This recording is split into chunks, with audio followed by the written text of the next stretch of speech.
खुलुमबाय गाबोन क'क्राझाराव गोदान बिटिसि सरकारनि शपथ ग्रहण आरो बे शपथ ग्रहणाव आसामनि गवर्नर बिथां आरो आसामनि chief minister doctor Himanta Biswa Sharma बिथाङाबो बाहागो लाफैगोन आरो बे शपथ ग्रहणनि आगोलनो मोनसे गोनांथार खबर बिपिएफआ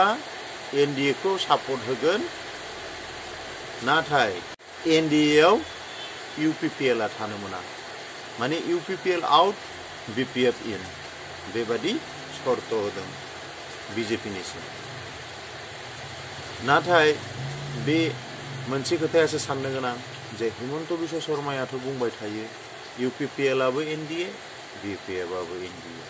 बिदिबा बिजेपिआ बिपिएफनि शर्तखौ आजावगोन ना इउपिपिएलखौ एनडिएनिफ्राय बाहिर खालामनानै हरगोन ना बे समायासो खोन्थागोन बेनिफ्राय गाबोन 8 जन नङाखि 10 जन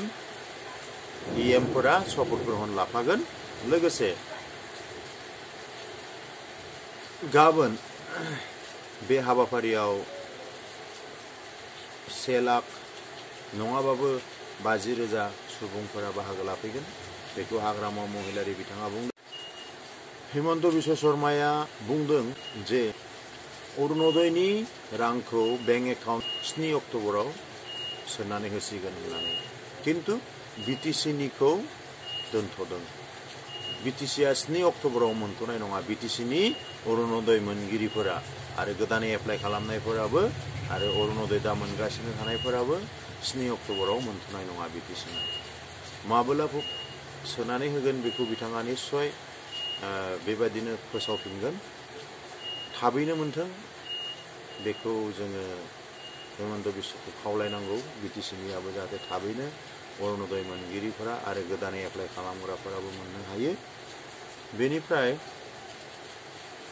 हिमन्त बिश्व शर्मा बिथाङा बुंबावदों जे जुबिननि दायनिगिरिखौ साजा होथारगोन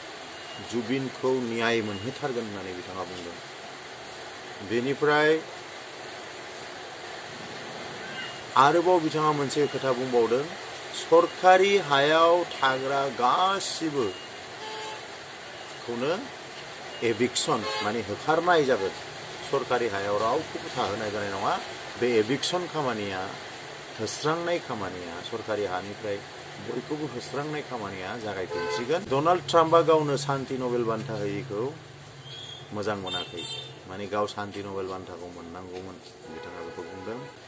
बेनिफ्राय मोनसे आरोबाव खबर बे जाहैबाय उत्तर प्रदेशआव जादों जे 75 बोसोर बैसोआव बिथाङा हाबा लादोंमोन किन्तु हाबा जाखांनायनि उनावनो बा मोनायावनो बिथाङा रुंसारि जाबाय बैसोआनो 75खा बेबा मा खारनाव रुंसारि जाखो दा